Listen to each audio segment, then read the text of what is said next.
Hello everyone, in today's video I am going to show you how to fix Realme Neo 7X keeps restarting. So let's start the video. First of all, open settings. In settings, scroll down and click on system and update, and then scroll down and click on schedule power on or off. If you turn on your schedule power on or off, then turn off these buttons. After turn off these buttons, then go back and click on software update, and here you can check your latest version will be updated or not. It doesn't update to latest version, then update it to latest version.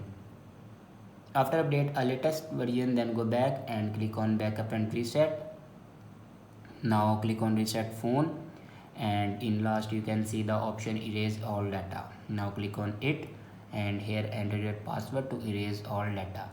Erase all data basically means factory data reset. It will remove all the data in your device like photos, videos, documents. Everything will be removed in your device. After do factory data reset, your problem will be fixed. I hope this video is helpful for you. Thanks for watching.